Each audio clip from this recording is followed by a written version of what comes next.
Good afternoon, Miss. So today there are three things that I'm going to present. First is speech acts, then second is conversational indicators, and then third is politeness strategy. So let's get started. So let's start from the definition of speech acts. So a speech act is an utterance defined in terms of a speaker's attention and the effect it has on a listener. So essentially, it is the action that the speaker hopes to provoke in his or her audience.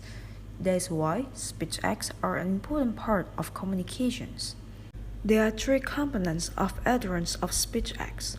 So first is locutionary acts, which is making of a meaningful statement saying something that a hearer understands.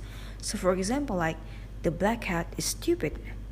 And then second is illocutionary acts, which is saying something with a purpose, such as to inform. So for example, like, I'm telling you the black cat is not here. And then third is perlocutionary acts, which is saying something that causes someone to act. So for example, like, please find the black cat. Then there are 5 types of general functions performed by speech acts. So first is declarations. So for example, like, I now pronounce you as a manager of this company. And then second we have representative. So for example, like, James was a singer. And then third we have directive. So for example, like, could you hand me the papers? And then for the fourth we have expressive. So for example, like, I'm so sorry to hear that. And the fifth that we have commissive. So for example, like, I'm going to chase my dream. Then also in speech acts, there are things called direct speech and indirect speech. So what is the differences between them? So direct speech is the literal meaning of the words. On the other hand, indirect speech is different meaning of the words. So to make it more clear, let me provide the example. So let's say when someone says, it is very cold in this room. So in direct speech, it means that room is very cold. While in indirect speech, it means the speaker requests the hearer to turn off the air conditioner in that room.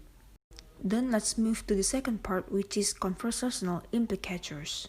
So the definition of conversational implicators is messages that speakers convey that are often above and beyond the literal meaning of the words that they speak. So let me provide an example to make it more understandable. Take a look at this example. So Dean said, do you want to go out on a date with me? Then Chloe replies, I'm tired. So it doesn't mean Chloe is really tired. It means Chloe doesn't want to go date with Dean. So in conclusions, conversational implicators is what is meant often goes beyond what is said. So now let's jump to the third part, which is politeness strategy. So the definition of politeness strategies is speech act that express concern for others and minimize threats to face in particular social contexts. So in politeness strategies, there are things called FTA and FSA. So what are those? So FTA is an act which deliberately threatens the face needs of others, while on the other hand, FSA is an act of saying something that reduces a possible threat to another person's self-image. So what does face mean in here? So face in here doesn't mean our face, but face in here means that one public social image that has been established by him or herself. So there are 2 types of faces in here. So first is positive face, which is intended to avoid giving offense by highlighting friendliness. Then second is negative face, which is intended to avoid giving offense by showing deference. So to make it more clear, I provide this example. So positive face example would be like this. Hey Leo, good to see you. You are the best barista in the town. Could you teach me how to operate an espresso machine? I would be so grateful. Then the example of negative face in conversation would be like this. Hi Leo, I'm so sorry for asking you this. I know that you can operate an espresso machine. Will it be okay for you to teach me to operate it? Only this once, Leo. I promise. As you can see in the positive face example, the speaker shows friendliness to the hearer, which is why it is called positive face.